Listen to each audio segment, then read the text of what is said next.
నమస్తే welcome to special drive.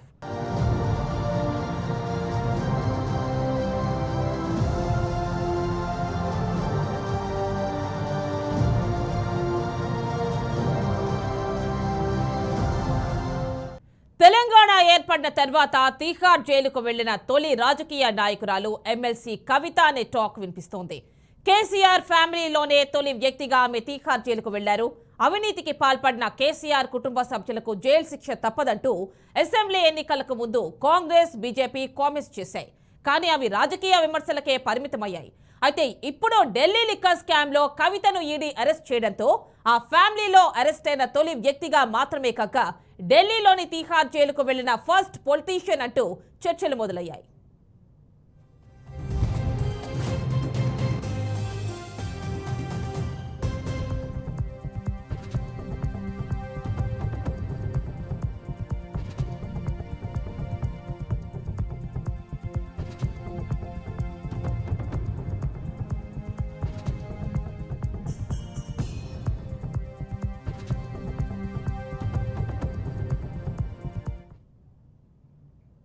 Delhi liquor కేసుతో సంబంధం ఉన్న అరబిందో ఫార్మా డైరెక్టర్ శరత్ చంద్రారెడ్డి కవితకు సన్నిహితులుగా ఉన్నట్లు ఆరోపణలు ఎదుర్కొంటున్న అరుణ్ రామచంద్రన్ పిళ్ళై, ఆమె మాజీ వ్యక్తిగత ఆడిటర్ గోరంట్ల బుచ్చిబాబు, బోయిన్పల్లి అభిషేక్ అరెస్ట్ అయిన కొంతకాలం తీహార్ జైల్లో గడిపిన వారంతా రాజకీయాలతో సంబంధం లేని బిజినెస్ మ్యాన్.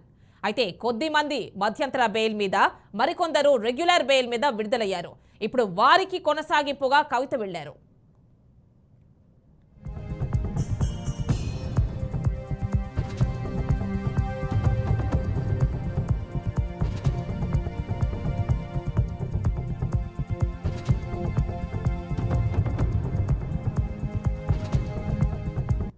అయితే ఇప్పుడు ఇదే జైల్లో ఢిల్లీ మాజీ డిప్యూటీ సీఎం మనీష్ సిసోడియా, ఆమ్ ఆద్మీ పార్టీకి చెందిన సంజయ్ సింగ్, మాజీ మంత్రి సత్యేంద్ర జైన్లున్నారు. వీరంతా ఢిల్లీకి చెందినవారు. కానీ తెలంగాణ నుంచి మాత్రం ఫస్ట్ పొలిటీషియన్ గా ఇటీవల కాలంలో కల్వకుంట్ల కవిత ఫస్ట్ పర్సన్ అనేది పబ్లిక్ టాక్. గతంలో చాలా మంది పొలిటీషియన్స్ అవినీతి ఆరోపణలతో, ఇతర అభియోగాలతో కేసులు ఎదుర్కొన్న జైలుకు వెళ్లినా అది ఉమ్మడి ఆంధ్రప్రదేశ్ రాష్ట్రానికో తెలంగాణకో మాత్రమే పరిమితమైంది.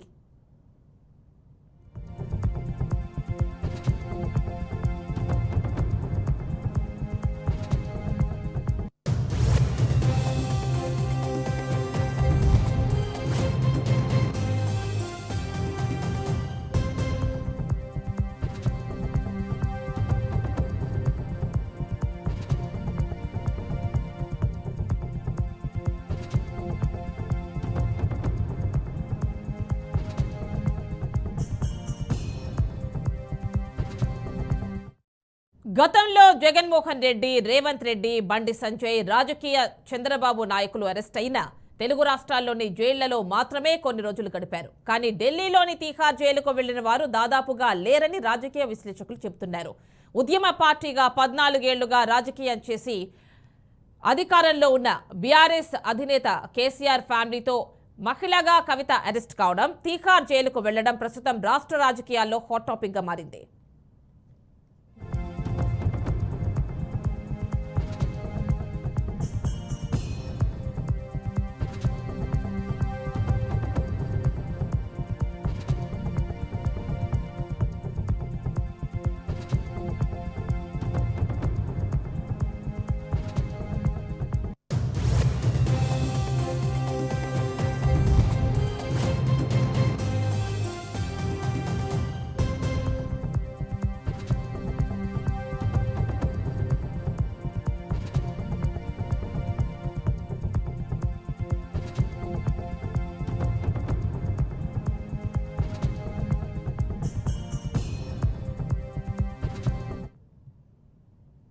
తెలంగాణ ఏర్పడిన తర్వాత తీహార్ జైలుకు వెళ్లిన తొలి రాజకీయ నాయకురాలు ఎమ్మెల్సీ కవిత అనే టాక్ వినిపిస్తోంది. కేసీఆర్ ఫ్యామిలీలోనే తొలి వ్యక్తిగా ఆమె తీహార్ జైలుకు వెళ్లారు. అవినీతికి పాల్పడిన కేసీఆర్ కుటుంబ సభ్యులు జైలు శిక్ష తప్పదంటూ అసెంబ్లీ ఎన్నికలకు ముందు కాంగ్రెస్, బీజేపీ కామెంట్స్ చేశారు. కానీ అవి రాజకీయ విమర్శలకే పరిమితమయ్యాయి. అయితే ఇప్పుడు ఢిల్లీ లిక్కర్ స్కామ్ లో కవితను ఈడీ అరెస్ట్ చేయడంతో ఆ ఫ్యామిలీలో అరెస్ట్ అయిన తొలి వ్యక్తిగా మాత్రమే కాక ఢిల్లీలోని తీహార్ జైలుకు వెళ్లిన ఫస్ట్ పొలిటీషియన్ అంటూ చర్చలు మొదలయ్యాయి.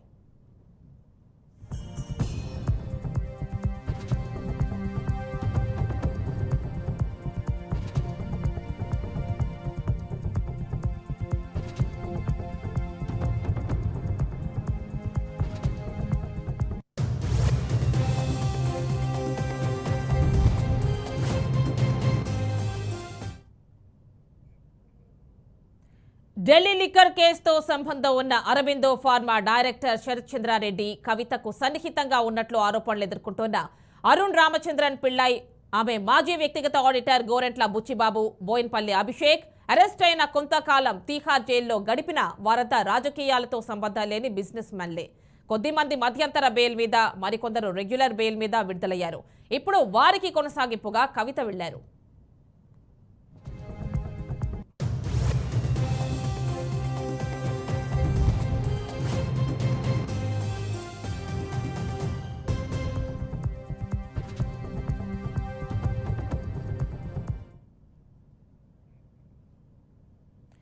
ఢిల్లీ లిక్కర్ స్కామ్ లో అరెస్ట్ అయి తీహార్ జైలుకు వెళ్లిన కవితకి సంబంధించి రాజకీయ విశ్లేషకులు రకరకాల కామెంట్స్ చేస్తున్నారు. ఫస్ట్ మహిళ, అది కూడా తెలుగు రాష్ట్రాల నుంచి అక్కడికి వెళ్ళినటువంటి రాజకీయ నాయకురాలుగా కవిత ఒక రికార్డ్ అయితే క్రియేట్ చేశారని ఒకంత వ్యంగ్యంగా వాళ్ళు మాట్లాడుతున్నటువంటి సిచ్యువేషన్. ఫుల్ డీటెయిల్స్ మా కరెస్పాండెంట్ లిఖిత అందిస్తారు. లిఖిత, చెప్పండి. రైట్ యామ్ని, ఇక్కడ మనం చూసుకోవచ్చు, గతంలో కూడా ఎందరో నాయకులు అవినీతి ఆరోపణలు ఎదుర్కొంటూ జైలుకు వెళ్లిన పరిస్థితి అయితే ఉంది. కానీ మొదటి మహిళగా 2 తెలుగు రాష్ట్రాల నుండి కేవలం ఎమ్మెల్సీ కవిత మాత్రమే ఈ యొక్క జైలుకి వెళ్లడం జరిగింది. అండ్ అంతేకాకుండా తనకు కల్పించిన వెసులుబాట్లు ఇంతకు ముందు ఏ ఒక్క నిందితుడికి కూడా కల్పించలేదని చెప్పుకోవాలి. ఈ 14 రోజుల రిమాండ్ కు సంబంధించి ఇప్పటికే చాలా వరకు కూడా మాటలైతే వినిపిస్తున్నాయి. కొంతమంది అయితే దీనిపైన కొంత వ్యంగ్యంగా మాట్లాడుతున్న పరిస్థితులు అయితే కనిపిస్తున్నాయి. ఏది ఏమైనప్పటికీ తాను ఇటు తిహార్ జైలుకి వెళ్ళినప్పటికీ కూడా ఏదైతే ఇంట్లో ఉన్నట్టుగానే తనకు వెసులుబాట్లు కనిపించడము, తాలిబొట్టు వేసుకోవడం, చైన్లు వేసుకోవడం, అలాగే తనకు సపరేట్ పర్పు, బెడ్, తను తినే ఆహారం కావచ్చు, అలాగే తన కోసం కొన్ని బుక్స్, పేపర్స్ అన్ని రెడీ చేసి పెట్టడము, ఇక ఏదైతే విచారణ ఉంటుందో ఆ విచారణ సమయంలో కూడా తనని తీసుకెళ్లడము, తీసుకురావడం, ఇదంతా కూడా చాలా వరకు ప్రత్యేకంగా తనను చూస్తున్నట్లుగానైతే తెలుస్తోంది. దీనికై కొంతమంది అటు ఆపోజిట్ నేతలు మాత్రం తాను జైలుకు వెళ్ళినా కానీ ఏముంది, చాలా హ్యాపీగానే ఉంది కదా అనే మాటలు కూడా కొంతవరకు మాట్లాడుతున్న పరిస్థితి కనిపిస్తుంది. గతంలో చాలా మంది నాయకులు జైళ్లకు వెళ్లారు, ఎన్నో ఇబ్బందులు ఎదుర్కొని బయటికి వచ్చారు అని చెప్తుంటే, ఇటు కవిత మాత్రం తన పైన పడిన నింద ఏదైతే ఉందో ఆ నిందను తొలగించుకొని కడిగిన ముత్యం లాగా నేను బయటకు వస్తాను అంటూ కూడా ఆశాభావం వ్యక్తం చేస్తున్న పరిస్థితి కనిపిస్తుంది. ఇటు బీఆర్ఎస్ నేతల్లో కూడా ఇప్పటి వరకు వెళ్లిన నేతలందరూ కూడా చాలా వరకు వారు అవినీతి ఆరోపణలు ఎదుర్కొన్నప్పటికీ కూడా సాక్ష్యాధారాలు కొంతవరకైనా ఉన్నాయి. కానీ కవిత విషయంలో ఎలాంటి ఆధారాలు లేకుండానే వీరు అరెస్టు చేయడం అయితే జరిగింది. కవిత తప్పకుండా తాను పైన పడిన నిందనంతా కూడా పూర్తి స్థాయిలో తొలగించుకొని వస్తుంది, తప్పకుండా మరోసారి బీఆర్ఎస్ ఫామ్ లోకి వస్తుంది అంటూ కూడా కొంతవరకు వారి ఆశాభావాన్ని పరిస్థితి అయితే కనిపిస్తుంది. అంటే లిఖిత, ఇక్కడ 14 రోజుల రిమాండ్ అయితే విధించారు. మరి ఈ టైంలో కామన్ గా ఎవరైతే విఐపి ఇలాంటి అంటే కొంచెం ముఖ్యమైన వాళ్ళు జైల్లో రిమాండ్ లో ఉన్నప్పుడు వాళ్ళకి కొన్ని వెసులుబాట్లు అయితే కల్పించడం జరుగుతూ ఉంటుంది. ఇలా లైబ్రరీ కావచ్చు, పుస్తకాలు కావచ్చు, ఇంటి నుంచి భోజనం కావచ్చు, ఇలాంటివన్నీ కూడా. అయితే ఇక్కడ ఎక్సెస్ గా అంటే కవిత విషయంలో జ్యువెలరీకి కూడా అనుమతి ఇచ్చినట్టుగా కూడా చెప్పడం, ఇవన్నీ ఎంతవరకు నిజమో అంటారు? సాధారణంగా చూసుకున్నట్లయితే ఎవరైతే ఖైదీలు ఉంటారో వారికి సంబంధించి వారి ఏవైతే జైల్లో ఉంటాయో ఆ వెసులుబాట్లు మాత్రమే కల్పిస్తూ ఉంటారు. కానీ కవిత విషయానికి వచ్చేసరికి తన జ్యువెలరీ కావచ్చు, కమ్మలు, అలాగే ఏదైతే తాలిబొట్టు, అలాగే చెప్పులు, ఇలాంటివన్నీ కూడా కవితకు కల్పించడం జరుగుతుంది. ఇంతకు ముందు ఎవరైతే ఖైదీలు ఉంటారో వాళ్ళకు మాత్రం ఇలాంటి వెసులుబాట్లు ఏమి లేవు. కేవలం జైలు నుండి వచ్చే బట్టలు అవి ఇస్తూ ఉంటారు. కానీ తను విఐపి కావడంతో కొంతవరకు తనని ప్రత్యేకంగా చూస్తున్నారు అని చెప్తున్నప్పటికీ కూడా ఇటు జైలు వర్గాలు మాత్రం కవితకు ఎలాంటి వెసులుబాట్లు మేము కల్పించలేదు, కేవలం కోర్టు ఆదేశాల మేరకే ఇవన్నీ తనకు అందించడం జరిగింది. మిగతా ఖైదీలకు ఏ విధంగానైతే భోజనము సదుపాయము, అలాగే టీవీ చూసే సదుపాయము, ఇక టీ, స్నాక్స్ ఇవి తీసుకునే సదుపాయాలు ఏవైతే ఉన్నాయో అదే విధంగా కవితకు కూడా ఆ వెసులుబాట్లు ఉన్నాయి. అందులో కొంత ఎక్కువగా అంటే కొంచెం పరుపు కావచ్చు, తనకిచ్చే మెడిసిన్స్ కావచ్చు, ఆమె ఆరోగ్య పరిస్థితిని కూడా దృష్టిలో పెట్టుకొని ఈ యొక్క వెసులుబాట్లు అనేవి కోర్టు ఇవ్వడం అయితే జరిగింది. అంతేకాకుండా పూర్తి స్థాయిలో తాను నేరం చేసినట్టు నిరూపిత అవ్వలేదు. ఇప్పుడు తాను కేవలం రిమాండ్ లో ఉంది కాబట్టి ఈ యొక్క వెసులుబాట్లు కల్పించాము, తర్వాత ఒకవేళ నేరం గనక రుజువు అయితే ఈ వెసులుబాట్లు ఏవి ఉండవంటూ కూడా కొంతవరకు జైలు వర్గాలు చెప్తున్న పరిస్థితి అయితే కనిపిస్తుంది. అంటే లిఖిత ఇక్కడ మనం చూడొచ్చు, రేవంత్ రెడ్డి కావచ్చు, బండి సంజయ్ కావచ్చు, రీసెంట్ గా చంద్రబాబు నాయుడు కావచ్చు, ఇలా చూసుకుంటే అందరూ కూడా ఇక్కడ ఉన్నటువంటి సెంట్రల్ జైల్స్ కి వెళ్ళిన వాళ్ళే. కాకపోతే తీహార్ జైలుకి ఒక మహిళా పొలిటీషియన్ తెలుగు రాష్ట్రాల నుంచి వెళ్ళడం ఇదే ఫస్ట్ టైం అనుకోవచ్చు. రైట్. మొదటిసారి ఇప్పటి వరకు ఎంతో మంది పైన చాలా ఆరోపణలు సాక్ష్యాధారాలతో వాళ్ళు బయట పడినప్పటికీ కూడా వారిని జైలుకి పంపించారే గానీ తీహార్ జైలుకి మొదటిసారిగా వెళ్ళిన పొలిటీషియన్ అయితే కవిత, అది బీఆర్ఎస్ పార్టీ నుండి లిక్కర్ స్కామ్ లో వెళ్ళడం అయితే జరిగింది. చాలా వరకు ఈ విషయం పైన కూడా కొంతమంది నేతలు కావచ్చు, అటు ఆపోజిట్ పర్సన్స్ కావచ్చు, కొంతమంది విశ్లేషకులు కావచ్చు, కొంత ఆశ్చర్యానికి కూడా గురవుతున్న పరిస్థితి, కొంతమంది అయితే కొంత కామెడీ చేస్తున్న పరిస్థితి కూడా కనిపిస్తుంది. ఇప్పటి వరకు ఎవరు ఈ రికార్డ్ ని బ్రేక్ చేయలేకపోయారు. మొదటిసారి వెళ్ళి కొత్త రికార్డ్ ని సృష్టించింది కవిత అంటూ కూడా మాట్లాడుతున్న పరిస్థితి అయితే కనిపిస్తుంది. ఇటు బీఆర్ఎస్ నేతలు మాత్రం ఏది ఏమైనప్పటికీ మా యొక్క కవిత తప్పకుండా తన పైన పడిన నిందను తొలగించుకొని, ఎవరు ఎన్ని మాటలు మాట్లాడినా, ఎంత ట్రోల్ చేసినా కానీ తనను ఎలా బయటికి తీసుకురావాలో మాకు తెలుసు అంటూ వీళ్ళ ఆశాభావం వ్యక్తం చేస్తున్నారు.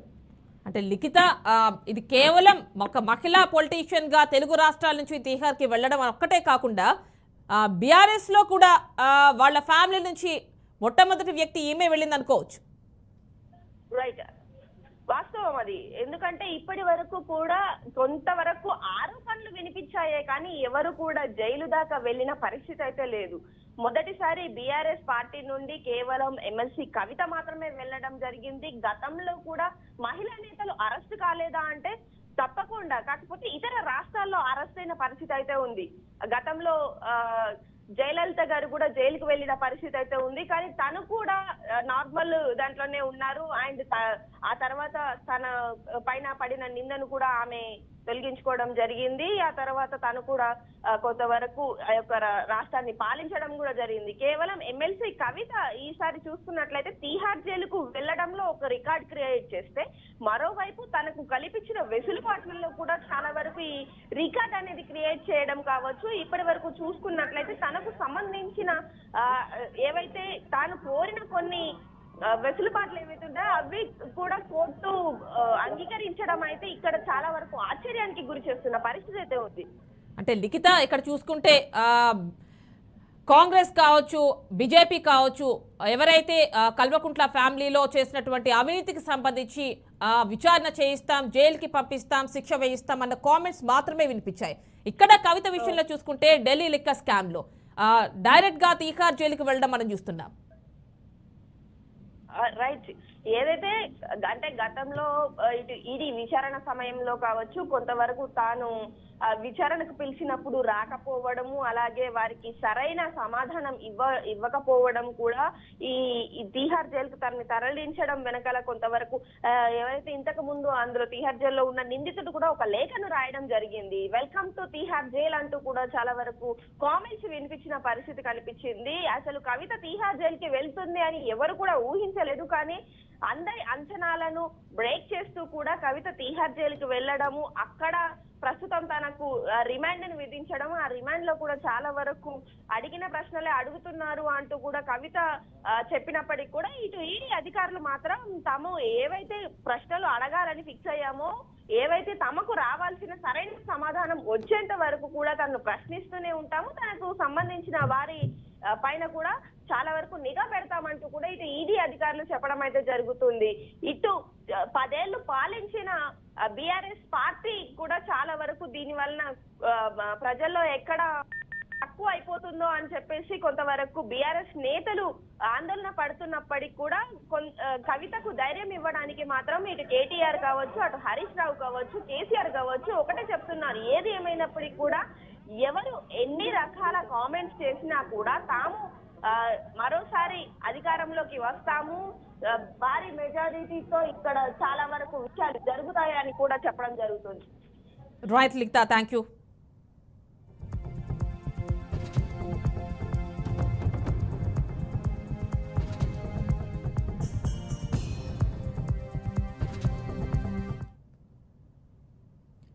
తెలంగాణలో ఏర్పడిన తర్వాత తీహార్ జైలుకు వెళ్లిన తొలి రాజకీయ నాయకురాలు ఎమ్మెల్సీ కవిత అనే టాక్ వినిపిస్తోంది. కేసీఆర్ ఫ్యామిలీలోనే తొలి వ్యక్తిగా ఆమె తీహార్ జైలుకు వెళ్ళినట్లు కూడా రాజకీయ విశ్లేషకులు మాట్లాడుతున్నారు. పూర్తి డీటెయిల్స్ మా కరెస్పాండెంట్ వాసు అందిస్తారు.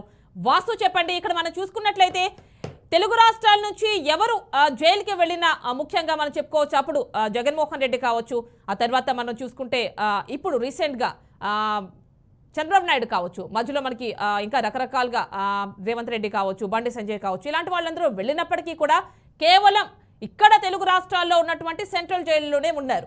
కానీ ఇప్పుడు చూస్తే తీహార్ జైలుకి వెళ్ళింది, అది కూడా మొదటి మహిళా పొలిటీషియన్ గా తెలుగు రాష్ట్రాల నుంచి. ఎలా చూడాలి అంటారు? ప్రధానంగా తీహార్ జైలుకు సంబంధించి అది దేశంలోనే కరుడుగట్టిన నేరగాళ్లకు కావచ్చు, అట్లాగే ప్రముఖ రాజకీయ ఖైదీలకు ఒక పెట్టింది పేరుగా తీహార్ జైలు ఉంది. దేశంలోనే అక్కడ తీవ్రమైన నేరారోపణలు ఎదుర్కొంటున్న వ్యక్తుల్ని అక్కడ జైలుకు పంపించే విధంగా తీహార్ జైలుకి ఒక హిస్టరీ ఉంది. అట్లాంటి తీహార్ జైలుకు ఇప్పుడు తెలంగాణ నుంచి ఎమ్మెల్సీ కవిత వెళ్ళటం అనేది ఒక చర్చనీయాంశంగా మారింది. కవిత తీహార్ జైలుకు వెళ్తుందా లేదా అనేది మొదట్లో అంటే లిక్కర్ స్కామ్ బయటపడ్డ బీజేపీ నేతలు చాలా మంది అనేక సందర్భాల్లో కవితను జైలుకు పంపిస్తామని అనేక వ్యాఖ్యలు చేశారు. జైలుకు పంపిస్తారంటే మరి ఇక్కడ మన రాష్ట్రంలో చెర్లపల్లి జైలు ఉంది, అలాగే చంచల్గూడ జైలు ఉంది. ఈ రెండు జైళ్లకు పంపిస్తారని చెప్పి ప్రచారం జరిగింది. కానీ అనూహ్యంగా ఈ కేసుకు సంబంధించి ఈ నెల 15వ తేదీన ఆమె నివాసంలో హైదరాబాద్ లో ఈడీ అధికారులు సోదా చేసిన తర్వాత ఆ రోజు సాయంత్రమే ఆమెని అదుపులోకి తీసుకొని ఆ రోజు రాత్రి ఢిల్లీకి తరలించి ఈడీ కస్టడీలో ఉంచి మరునాడు ఆమెకి కోర్టుకు తరలించారు. రేవ్స్ అవెన్యూ కోర్టులో ఆమెకి 7 రోజుల ఈడీకి రిమాండ్ కు తరలించింది, కోర్టు ఆదేశించింది. ఆ తర్వాత 3 రోజులు మళ్ళీ ఆ కస్టడీని పొడిగించింది. 10 రోజుల పాటు ఆమె ఈడీ కస్టడీలో ఉన్న తర్వాత మొన్న ఆమెను రేవ్స్ అవెన్యూ కోర్టులో ప్రవేశపెట్టినాక ఆమెకు తీహార్ జైలుకు పంపించాలనేది అధిక కోర్టు నుంచి వచ్చిన ఆదేశం. దాని ప్రకారం ఆమె వచ్చే నెల 9వ తేదీ వరకు తీహార్ జైల్లోనే ఉండనున్నారు. ఈ లోపు మధ్య ఆమె బెయిల్ కోసం బెయిల్ పిటిషన్ వేసుకున్నారు. దాని మీద కూడా విచారణ జరుగుతుంది. అది ఏప్రిల్ 1వ తేదీన ఆ బెయిల్కి సంబంధించిన విచారణ వచ్చే అవకాశం ఉంది.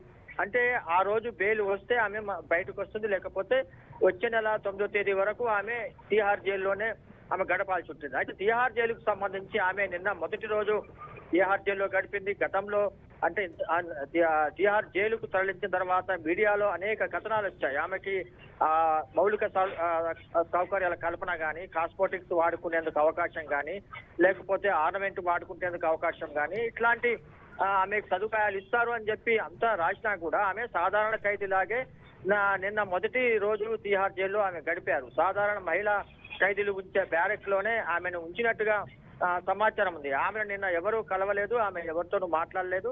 ఆమెకు జైలుకు సంబంధించిన అంటే ఇంటి నుంచి భోజనం తెప్పించుకునే అవకాశం కోర్టు కల్పించినా కూడా ఆమె అక్కడ జైల్లో మామూలు ఖైదీలు ఏదైతే భుజించే ఆహారమే నిన్న ఆమె తిన్నట్టుగా సమాచారం వస్తా ఉంది. నిన్న మామూలు ఖైదీలాగానే ఆమె గడిపారు. మరి ఆమెకు మళ్ళీ అంటే ఆమెను కలవాలంటే రోజుకి ఒక అరగంట సేపు జైలు అధికారులు పర్మిషన్ ఇస్తారు. అట్లాగే ఆదివారం రోజు విజిటర్స్ ని కలిసేందుకు అవకాశం ఇస్తారు. ఆమె అరగంట సేపు కూడా నిన్న ఎవరిని ఆమె కలవలేదు, ఆమెను కలిసేందుకు కూడా ఎవరు రాలేదు. అంటే ముందు ఆమె తనకు ఎవరైతే లిస్ట్ ఇస్తారో ఆ లిస్టు ప్రకారం జైలు అధికారులు కలిసే అవకాశం ఇస్తారు. ఈ రకంగా నిన్న మొదటి రోజు ఆమె జైలు జీవితం పరిశీలించిన తర్వాత ఆర్డినరీ ఖైదీ లాగానే ఆమె నిన్న తీహార్ జైల్లో గడిపింది. ప్రత్యేకమైన సౌకర్యాలు ఏమీ ఇవ్వలేదు. అట్లాగే ఆమెకు సంబంధించిన ఇంటి నుంచి వచ్చే భోజనం కానీ ఇతరత్ర ఏదైతే కోర్టు తీర్పిచ్చిందో ఆ కోర్టు ఏదైతే ఆదేశాలు ఇచ్చిందో అవి కూడా ఏమి అంటే ఆమె ఇంటి నుంచి భోజనం కూడా తెప్పించుకోలేదు, నేను ఎవరిని కలవలేదు. ఈ రకంగా ఆమె ఒక ఆర్డినరీ ఖైదీ లాగానే గడిపింది. వెళ్ళటం అనేది తెలంగాణ రాజకీయ సంబంధించిన చరిత్రలో కానీ అటు తెలుగు రాష్ట్రాలు ఉమ్మడి రాష్ట్రంలో కూడా ఎవరు వెళ్ళలేదు. మీరు అన్నట్టుగా కేంద్ర కారాగారాల్లో చంద్రబాబు రాజమండ్రి జైల్లో ఉన్న, జగన్ చెంచల్గూడ జైల్లో ఉన్న, మన రేవంత్ రెడ్డి చెర్లపల్లి జైల్లో ఉన్నా కూడా వీళ్ళెవరు కూడా ఇక్కడ రాష్ట్ర స్థాయి కేంద్ర కారాగారాల్లో ఉన్నారు తప్ప అటు తీహార్ జైలు లాంటి ఒక దేశంలోనే ప్రముఖమైన పేరుగన్న జైలుకు వెళ్లిన దాఖలు లేవు. అది కవిత మొదటిసారిగా వెళ్లిన చరిత్ర ఉంది. ఆ రకంగా తీహార్ జైలుకి కవిత వెళ్ళటము, మరి 9వ తేదీ వరకు మళ్ళీ జ్యుడిషియల్ రిమాండ్ లో మళ్ళీ కోర్టులో వాదనలు ఉంటాయి. ఆ తర్వాత ఏ రకంగా తీర్పు వస్తుందో మనం చూడాలి. అంటే 9వ తేదీ తర్వాత బెయిల్ వస్తే ఆమె బయటకు వస్తుంది, లేకపోతే మళ్ళీ సుదీర్ఘకాలం ఆమె జైల్లోనే ఉండాల్సిన పరిస్థితి ఉంటుంది యామిని. అంటే వాసు ఇక్కడ మనం చూసుకున్నట్లయితే ఈ కేసుకి సంబంధించి శరత్ చంద్రారెడ్డి కావచ్చు, అరుణ్ రామచంద్ర పిళ్ళై కావచ్చు, అభిషేక్ కావచ్చు, బుచ్చిబాబు కావచ్చు, వీళ్ళంతా కూడా ఈ కేసుకి సంబంధించి వెళ్లారు. కాకపోతే ఒక మహిళా పొలిటీషియన్ గా, అది కూడా బీఆర్ఎస్ పార్టీ నుంచి, అంటే కల్వకుంట్ల ఫ్యామిలీ నుంచి వెళ్ళిన ఒక మహిళగా, ఒక పొలిటీషియన్ గా ఇలాంటివన్నీ కూడా ఒక రకమైన రికార్డ్ అని ఒకంత వ్యంగ్యంగా మాట్లాడుతున్నటువంటి పరిస్థితిని చూస్తున్నాం ఇక్కడ మనం కవిత విషయంలో. అదే ఆమెని బీఆర్ఎస్ సంబంధించి ఆమె ప్రాధాన్యత గల వ్యక్తి. ఆమె ఇప్పుడు ఎమ్మెల్సీగా ఉన్నారు, గతంలో ఎంపీగా పనిచేశారు, మాజీ సీఎం కేసీఆర్ కి ఆమె కూతురు. ఈ రకంగా అనేక రాజకీయ ప్రాధాన్యత కలిగిన వ్యక్తిగా కవిత జైలుకు వెళ్ళటం అనేది ఇవాళ దేశవ్యాప్తంగా నేషనల్ మీడియాలో కూడా చాలా పెద్ద ఎత్తున చర్చ జరుగుతుంది. ఆమెని ఈ లిక్కర్ కేసులో ఈడీ ఏదైతే ఛార్జ్ షీట్ దాఖలు చేసిందో, ఇప్పటికి 2 సార్లు ఛార్జ్ షీట్ దాఖలు చేసింది. దాంట్లో ప్రధానంగా కవిత పాత్రను ప్రముఖంగా పేర్కొన్నది. కవిత ద్వారానే సౌత్ గ్రూప్ కు సంబంధించిన ఈ ఆర్థిక లావాదేవీలు ఏదైతే ఈడీ నమోదు చేసిన మనీ లాండరింగ్ కేసు ఉందో, ఈ మనీ లాండరింగ్ కేసుకు సంబంధించి కవితనే ప్రధానంగా దీంట్లో ఇన్వాల్వ్ అయి ఉంది. ఆమె తన నేరుగా ఈ ఆపుకు సంబంధించి ఎవరైతే లిక్కర్ స్కామ్ లో ఆరోపణలు ఎదుర్కొంటున్నారో వాళ్ళందరికీ కూడా ఈమె ద్వారానే ముడుపులు అందాయనేది ప్రధానంగా ఈడీ ఛార్జ్ షీట్ లో పేర్కొన్న అంశం. ఆ తర్వాత ఆమె ఢిల్లీ గవర్నమెంట్ నుంచి మద్యం పాలసీలో ఆమె భారీగా రాయితీలు ఆమెకు అనుకూలంగా మార్చుకొని, ఆమెకి నిబంధనలు అనుకూలంగా మార్చుకొని పెద్ద ఎత్తున లాభపడాలనేది ఆమె చేసిన యత్నంగా ఒక ఆరోపణను ఈడీ ఛార్జ్ షీట్ లో పేర్కొన్నది. దానికి సంబంధించి కవిత అనేది, అంటే మొన్న బెయిల్ పిటిషన్ సందర్భంగా ఇవన్నీ ప్రస్తావనకు వచ్చాయి. ఆమె బెయిల్ ఎందుకు ఇవ్వకూడదు, ఈడీ తరఫున అడ్వకేట్స్ కూడా బలంగా వినిపించారు. ఆమె బయటకు వస్తే చాలా ప్రాముఖ్యత గల రాజకీయ నేతగా, దీంట్లో కీలకమైన పాత్ర పోషించిన వ్యక్తిగా బయటికి వస్తే ఆమె సాక్ష్యాధారాలను తారుమారు చేసే అవకాశం ఉంది, సాక్షులను కూడా ఒక రకంగా ఆమె ఒత్తిడికి లోన్ చేసే అవకాశం ఉంది, ప్రభావితం చేసే అవకాశం ఉంది. ఇవన్నీ కూడా చూపిస్తూ ఆమెకు బెయిల్ ఇస్తే ఈ కేసుకు సంబంధించిన తాము చేపడుతున్న విచారణ అంతా కూడా మళ్ళీ దానికి కేసు నమోదిస్తుంది, అర్థం లేకుండా పోతుంది అనేది వాళ్ళు చేసిన అభియోగం. దానికి కోర్టు అంగీకరిస్తూనే ఈ జ్యుడిషియల్ కస్టడీకి ఆమెను వెళ్లాలని చెప్పి ఆదేశించింది. ఆ రకంగా కవిత పాత్ర చాలా కీలకంగా ఉందనేది ఈడీ చేస్తున్న ఆరోపణలకు సంబంధించి అది విచారణ జరుగుతుంది. ఇప్పుడు జ్యుడిషియల్ కస్టడీలో ఆమె వచ్చిన 9 దాకా ఉండాల్సి వస్తుంది. ఈలోపు అరవింద్ కేజ్రీవాల్ కూడా అరెస్ట్ అయ్యారు. ఆయన కూడా ఈడీ కస్టడీ ఈ రోజుతో ముగుస్తుంది. ఆయనకు మరి జ్యుడిషియల్ కస్టడీ విధిస్తారా, విధిస్తే వీళ్ళిద్దరిని కలిసి విచారణ చేస్తారా? ఈమె అరెస్ట్ నేపథ్యంలోనే ఆయన కూడా అరెస్ట్ అయ్యారు. ఆయన కూడా చాలా పెద్ద ప్రాధాన్యత గల నేత, ప్రస్తుతం సిట్టింగ్ సీఎం గా ఉన్నారు. అది కూడా ఒక రికార్డే. ఒక సిట్టింగ్ సీఎం ని జైల్లో పెట్టడం, జైల్లో నుంచి ఆయన నేరుగా పాలన సాగించడం. ఇప్పటికే 2 ఆదేశాలు ఇచ్చారు ఆయన జల వనరులకు సంబంధించి, అట్లాగే ఈ బస్తీ దవాఖానాల గురించి. ఈ 2 ఆదేశాల్లో కూడా అది దాని గందరగోళం చెలరేగుతుంది. ఆయన కోర్టులో నుంచి ఎట్లా పాలిస్తారనేది బీజేపీ ఆరోపణ చేస్తుంది, ప్రతిపక్షాలు ఆరోపణ చేస్తున్నాయి. ఇటు ఆపు కూడా ప్రత్యామ్నాయంగా బీజేపీ కార్యాలయాల ముందు ధర్నాలు చేయటం కానీ, ప్రభుత్వం నుంచే, అంటే ప్రభుత్వం వేధిస్తుంది కాబట్టి ప్రభుత్వ పాలన అంతా కూడా ఆయన జైలు నుంచే చేస్తాడు అనేది, అది కూడా మొదటిసారి ఒక సీఎం వ్యక్తి జైల్లో ఉండి పరిపాలన చేయడం అనేది మొదటిసారి. గతంలో సీఎంలుగా ఉండి ఆరోపణలు ఎదుర్కొన్న లల్లు ప్రసాద్ యాదవ్, ఆయన రబ్రీదేవి నుంచి ఆయన జైలుకు వెళ్లారు. జయలలిత పన్నీర్ సెల్వం ని సీఎం గా చేసి ఆమె జైలుకు వెళ్లారు. మధుకోడ అలాగనే సీఎం పదవికి రాజీనామా చేసిన జైలుకు వెళ్లారు. హేమంత్ సోరెన్ కూడా జార్ఖండ్ సీఎం, ఆయన ఇటీవల ఇలాంటి కేసుల్లో ఇరుక్కున్నారు. ఆయన కూడా ఇంకొక జేఎంఎం నేతని సీఎం గా చేసి ఆయన కూడా జైలుకి వెళ్ళారు. అంటే జైలుకు వెళ్ళిన సీఎంలు ఎవరు లేరు, అది కూడా కేజ్రీవాల్ నడుస్తుంది. దాని మీద కూడా ఇంట్రెస్టింగ్ గా దేశవ్యాప్తంగా చర్చ జరుగుతుంది. ఇటు బీఆర్ఎస్ సంబంధించిన కవిత కూడా మొదటిసారి ఆ మహిళా నేతగా జైలుకు వెళ్ళటం అనేది చర్చ జరుగుతుంది. మరి ఈ కేజ్రీవాల్ కి సంబంధించి, కవితకు సంబంధించి సంయుక్తంగా విచారణ చేస్తారా, లేకపోతే ఏ రకంగా విచారణ కొనసాగుతుంది, ఇంకా ఎన్ని రోజులు కవిత జైల్లో ఉంటుందా అనేది ముందు మనం చూడాల్సి ఉంటుంది. అవును వాసు, ఎందుకంటే ఈ సీఎంలందరూ కూడా అరెస్ట్ చేసిన తర్వాత ఈడీ ఆధీనంలోకి వెళ్లే ముందే రాజీనామాలు చేసిన తర్వాతే ఆధీనంలోకి వెళ్లారు. ఇక్కడ అరవింద్ కేజ్రీవాల్ పరిస్థితి దానికి భిన్నంగా ఉంది. స్టిల్ ఆయన సీఎంగా కంటిన్యూ అవుతున్నారు. ఇక కవిత విషయానికి వస్తే, ఇక్కడ కవిత కాకుండా ఇటు కేటీఆర్ కావచ్చు, లేదంటే కేసీఆర్ కావచ్చు, హరీష్ రావు కావచ్చు, వీళ్ళందరి పైన వాళ్ళు చేసిన అవినీతిని బయట పెడతాం, అరెస్టులు చేస్తాం, శిక్షించే విధంగా చేస్తామని చెప్పి ఇటు కాంగ్రెస్ కావచ్చు, బీజేపీ కావచ్చు కామెంట్స్ చేస్తూ వచ్చింది. అయితే ఇక్కడ ఎమ్మెల్సీ కవిత అరెస్ట్ జరిగింది ఢిల్లీ లిక్కర్ స్కామ్ లో. అంటే ఎలా చూడాలి? అదే ఆమె ఈ నెల 15వ తేదీన ఈడీ తెలంగాణకి వచ్చి హైదరాబాద్ లో కవిత నివాసంలో సోదాలు చేస్తున్న టైంలో అసలు ఆమెని అరెస్ట్ చేస్తారని ఎవరు ఊహించలేదు. కానీ అనూహ్యంగా ఆ రోజు ఆమెని అదుపులోకి తీసుకొని సాయంత్రం అప్పటికే బుక్ చేసుకున్న ఫ్లైట్ లో ఆమెని ఢిల్లీ తీసుకెళ్లారు. అది కూడా ఎవరు ఊహించలేదు. ఆ కుటుంబం ఊహించిన పరిస్థితి. బయట ఎక్కడో కార్యక్రమాలు ఉన్న కేటీఆర్, హరీష్ వీళ్ళందరూ కూడా హుటాహుటిన ఈ కవిత ఇంట్లో సోదాలకు సంబంధించి ఆమె అరెస్ట్ చేస్తారు అనే వార్త ధృవీకరించుకున్న తర్వాత హుటాహుటిన వాళ్ళు ఆమె నివాసానికి చేరుకోవటం కానీ వాళ్ళ నివాసానికి లోపలికి వెళ్లేందుకు కూడా ఈడీ అధికారులు రానివ్వలేదు. అక్కడ లోకల్ సంబంధించిన పోలీసులు కూడా అడ్డుకునే ప్రయత్నం చేశారు. వాళ్ళందరినీ కూడా బలవంతంగా వాళ్ళతో వాగ్వాదం చేయడం కానీ ఇంటికి వెళ్ళిన తర్వాత ఈడీ అధికారులతో కేటీఆర్ మాట్లాడింది కానీ అంతా కూడా మనం అప్పుడు మీడియాలో చూసాం. అంటే ఆమె అరెస్ట్ అనేది అప్పటిదాకా ఎవరికి తెలియదు. ఆ రోజు ఆమె అరెస్ట్ అవుతుందని చెప్పి ఎవరు అనుకోలేదు. అనూహ్యంగా ఆమెను అరెస్ట్ చేయటం, ఢిల్లీకి తీసుకుపోవటం, అక్కడ ఢిల్లీలో ఈడీ కస్టడీలో ఉండటం, ఈడీ కస్టడీలో ఉన్నా కూడా ఆమెకు వస్తుందన్న నమ్మకాన్ని బీఆర్ఎస్ పార్టీ నేతలు వ్యక్తం చేశారు. కానీ అనూహ్యంగా ఆమెను తిహార్ జైలుకు తరలించడం, ఆ జ్యుడిషియల్ కస్టడీ ఇంకా 14 రోజులు అంటే 2 వారాల పాటు జైల్లోనే ఉండాల్సి రావటం, ఇదంతా కూడా వచ్చే నెల 1వ తారీఖు వచ్చే బెయిల్ విచారణ ఉంది. దాని మీద బెయిల్ వస్తే ఆమె బయటకు వస్తుంది, లేకపోతే ఇంకా కొన్ని రోజులు ఆమె తిహార్ జైలు గడిపే అవకాశం ఉంటుంది. Right Vasu, thank you.